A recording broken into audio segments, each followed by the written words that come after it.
All right, got the Maxwell Show, 216-578-1007. 1-800-348-1007. Website is maxwellshow.com. And that's the program where I'm giddy like a little schoolgirl. Because Chris Cornell is here. Is this live? Yes. So you can't edit out that little voice that you just made? No. It lives forever, Chris. Good to have you here. Thank you. You know, this is so awkward because I'm kind of like a, kind of a fan. One of the best shows I ever saw. Soundgarden, Era Arena, Dayton, Ohio. I don't know, 1990 something. I was really high, but unreal, man, unreal. The whole '90s thing is always kind of followed by the something because it's sort of a blur. To me. Yeah. Unreal though, unreal. Hera's kind of a small arena type thing. Okay, right on. Yeah, it was great. How you feeling in here, Stan? Dude, I'm kind of a fan too. I remember seeing you guys back at Nautica, and I was a big Audio Slave fan. I was kind of broken when that fell apart. I was a little sad about that one, man. That was the whole plan. Oh yeah. Yeah, we'll get together, make some great albums, and then split up, just crush the dreams and the hearts and the souls of the fans. People. Why did that go south? I didn't think it went south. I thought we did like. Or you just thought it kind of ran its course? We kind of did really what everyone didn't think we were gonna do, which was we made 3 albums. Yeah. It ended up, part of it was I think we were prolific. We made 3 albums really quickly. Good ones much too. Faster than like Rage did, and actually faster than Soundgarden did. And then we were kind of at that point of, in my mind, like, what are we going to do next? Because I didn't want to go back in and write album number 4 the same way we did the first 3, because to me it was time to like really switch up, and that's a difficult thing to do, to like reinvent a band and really kind of dig in, because you all have to agree on different things, and I thought, like, you know what, I would rather, if I'm going to dig deep and do crazy stuff, and it's time to go be a solo artist again, because that's what I was, when Audio Slaves formed. And it's a good thing I was, because otherwise I wouldn't have had the opportunity, and it was a great opportunity. But yeah, it wasn't anything like we hate each other, or we can't work together, or make another album, or tour, or anything like that. To me it was just a personal decision. I would imagine it's a bit of an explosive situation. I mean, we work together, and by the end of the week, like, I want to rip your head off. Yeah. And I love this guy. Really? Yeah, it gets very tense. Yeah, very tense, and there's a lot of anger. But what happens? I mean, I'm trying to figure that out. Like, what happens by the end of the week, and you're sitting there doing radio shows? What does he do that suddenly you're just? Like, he's just himself, and after a week of it, I can't take it. So it's a proximity thing. Yeah. Yeah. I think so a little bit. Yeah, that happens with bands on tour a lot, because you're just the proximity thing. You're always together, always together, always together, and then pretty much whatever. Even if that person does something that's actually kind of pleasant, that turns to something. Then you hate him even more. It's like, oh, why'd you do something I like? Yeah, being nice again. Thanks. That's really great.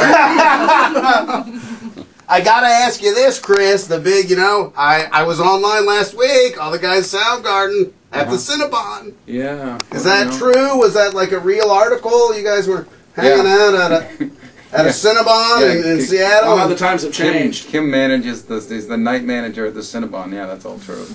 Yeah. It was all actually current photos of everyone individually, though. I was impressed with that. They got, like, new photos. The Photoshop? With Ben, too, like, I was surprised that it's a relatively recent photo of him, because he's not that easy to find. Now, does that ever happen, you think? Soundgarden, does it ever happen again? You never know. Are you one of these guys that's like, no, it'll never happen? Or no, I've never been one of those guys, and you know why? There's a reason why I've never been one of those guys that says it'll never happen, is because I don't want to have to be in that position at any point when it then is happening, and then everyone gets to, and I'll do like 1,000 interviews, and everyone will say, well, remember when you said this? And then it'll be like, I would never get back in the studio or work with these people ever again, no matter what, until hell freezes over or the moon turns blue, and I hate them, And until foreclosure. Yeah, exactly. That's hit the road. Well, it really is an artistic move, and then they have some sort of BS as to why I was wrong and should have never said that. That's funny. But we were like, I remember a week and a half or so it was after we broke up. We got together and we had like a meeting, a business meeting about different business stuff, because you're still an entity that has to do business, and we got along like almost better then, knowing that there was no more like the responsibility of being Soundgarden. Sure. Like, then I think it was just time for us to not do that. It was a weird thing because it was a band that we started out as an indie band, but we did virtually everything. We were our own roadies. We drove the van around the U.S. and Europe. We had like a sound man and a toolbox, and that was it. And we made indie records, and we did all that stuff sort of alone. And then slowly but surely, it kind of became the band Soundgarden has its own life. And we felt like we had this responsibility to fans of the band, to make sure that every time we put out a record that it lives up to whatever that is, and it became sort of larger than us. And that was like a big responsibility.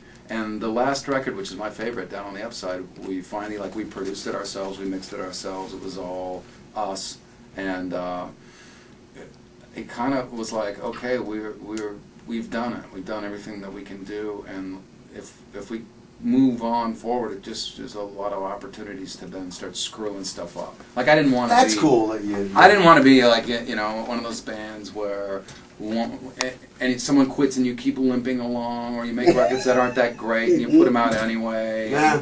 None of us wanted to do that. So leave on the high note. Yeah. The George Costanza, out at the best joke. Yeah. Out at the best joke. Yeah, and so many, so many musicians don't get that. And they, like you said, they just keep beating the dead horse, Or changing people, where it's like, well, I guess Guns N' Roses is like the most extreme example of, like when they came on and did whatever that was, MTV Awards or something, and they were introduced as, and here they are, Guns N' Roses, and they said they referred to Guns N' Roses as they. I thought, it just struck me immediately as, well, that's a weird thing to say, to refer to them as they, because they're not there. Here he is. That's what, and that's just like, as a guy who I thought, Appetite for Destruction was an amazing rock record, and they were like this real rock band, and then it turned into get rid of that guy, get rid of this guy, and that guy leaves, and this guy's not there, and yeah, I didn't really ever want to be in that situation either. Chunk, what do you... I want to make sure my memory serves me right. It was Lollapalooza, Audioslave. It was 2003 at Blossom. You got all that? Yep. Yeah. It was July 20th, and we sang Happy Birthday to Yeah. you? Okay. Yes. See, I was right. Wow. Is that what this bell's for when you're right? Oh, yeah. Actually, it is.